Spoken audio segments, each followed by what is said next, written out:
पहाड़ के ऊपर एक मकान बना हुआ था। उसमें चित्रकला नाम की एक जादूगरनी रहती थी। वह काला जादू जानती थी।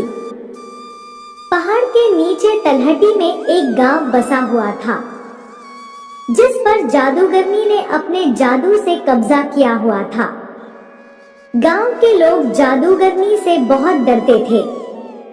उन्हें पता था कि अगर जादूगरनी को गुस्सा आ गया तो अपने जादू से पूरे गांव को खत्म कर सकती है। इसलिए गांव वाले जादूगरनी को खुश करने के लिए उसकी हर बात मानते थे। गांव वाले जितना भी कमाते थे, उसका एक बड़ा हिस्सा जादूगरनी को देना पड़ता था। कई सदियों से यही परंपरा चली आ रही थी। गांव के लोग जवान से बूढ़े होकर मर जाते थे, लेकिन जादूगरनी हमेशा जवान और खूबसूरत बनी रहती थी। इसका राज कोई नहीं जानता था। इसी गांव के एक घर में राकेश नाम का एक बच्चा रहता था। उसके पिता खेत में काम करते करते चल बसे।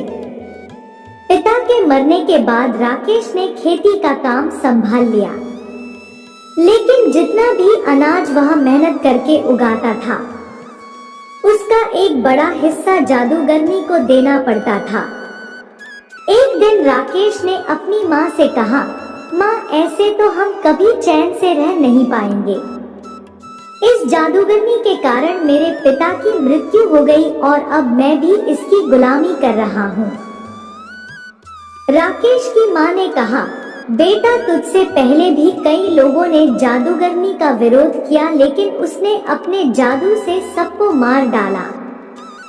हम कुछ नहीं कर सकते हैं। राकेश ने माँ की बात को बीच में काट कर पूछा, लेकिन माँ, कोई तो रास्ता होगा इस सब से बाहर निकलने का। राकेश की माँ बोली, बेटा, मेरी बात मान, जैसा चल रहा है चलने दे।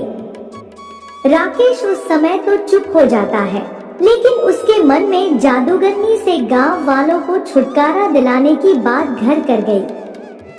राकेश अगले दिन से अपने खेत पर काम करने जाने लगा, लेकिन उसका मन काम से ज्यादा जादूगरनी में लगा हुआ था। दोपहर को राकेश एक पेड़ के नीचे खाना खाने बैठा। वहीं उसके बराबर के खेत के दीनानंद चाचा भी खाना खा रहे थे। दीनानंद चाचा से राकेश ने अपने मन की बात कही। राकेश की बात सुनकर उन्होंने कहा, बेटा, बात तो तेरी ठीक है, लेकिन काम बहुत कठिन है, इसमें तेरी जान भी जा सकती है। राकेश बोला, चाचा, अगर गांव वालों को बचाने में मेरी जान भी चली गई तो मुझे खुशी होगी। आप कोई तरीका बताओ। तब दीनानंद चाचा ने कहा, आज से कई साल पहले गांव में एक किसान ने जादूगरनी को मारने की कोशिश की थी, लेकिन जादूगरनी को पता लग गया। फिर जादूगरनी ने उससे बदला लेने के लिए उसका सब कुछ छीन लिया और वह उसे मारने की तैयारी कर रही थी, लेकिन वह पहले ही गांव छोड़कर भाग गया। तुम उससे मिलो, उसका नाम गोपाल है।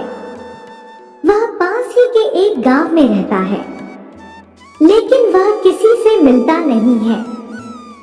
राकेश बोला, लेकिन क्यों चाचा?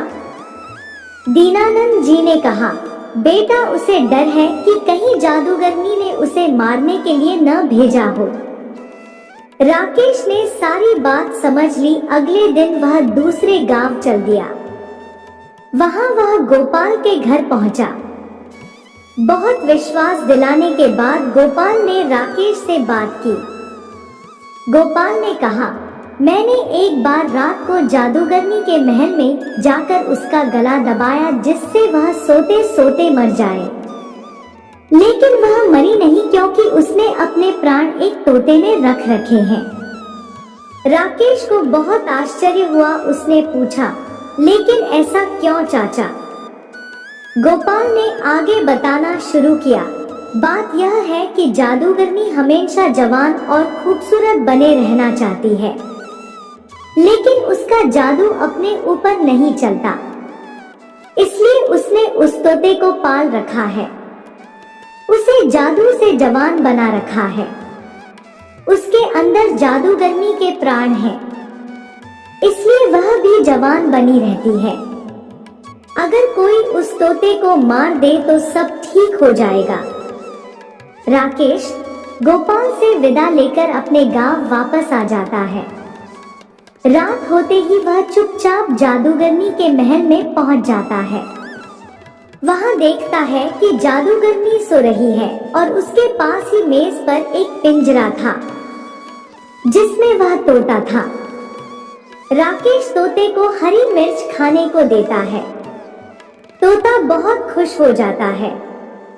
फिर राकेश उससे कहता है, तुम कब तक इस पिंजरे में रहोगे? तुम चाहो तो मैं तुम्हें आजाद कर सकता हूँ। तोता बोला, मुझे कोई भी इस कैद से बाहर नहीं निकाल सकता। राकेश बोला, कोई तो रास्ता होगा। तोते ने कहा, अगर कोई मुझे मार दे तो मैं आजाद हो सकता हूँ। मैं मर गया तो जादूगरनी की जान चली जाएगी। उसकी जान जाते ही मैं दोबारा जिंदा हो जाऊंगा, क्योंकि मेरे अंदर 2 जान है। राकेश ने पूछा, लेकिन तुम्हें कैसे मारा जाए जिससे तुम्हें तकलीफ न हो? तोते ने कहा, तुम किसी तरह इस कमरे में धुआं भर 2 दम घुटने से मैं मर जाऊंगा। राकेश सारी बात सुनकर वापस आ जाता है। अगली रात वह जाकर देखता है जादूगरनी सो रही है।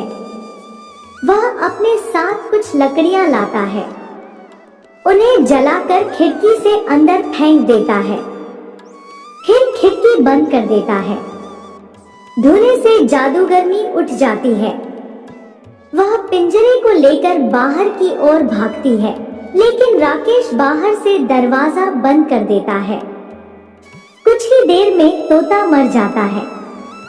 उसके मरते ही जादूगरनी के हाथ से पिंजरा छूट जाता है और वह मर जाती है। यह सब राकेश बाहर से देख रहा था। जादूगरनी के मरते ही वह खिड़की खोलकर अंदर जाता है और पिंजरे को बाहर ले आता है। कुछ ही देर में तोता जिंदा हो जाता है। इस तरह राकेश की हिम्मत और सूझबूझ से गांव वालों को जादूगरनी से छुट्टी मिल जाती है।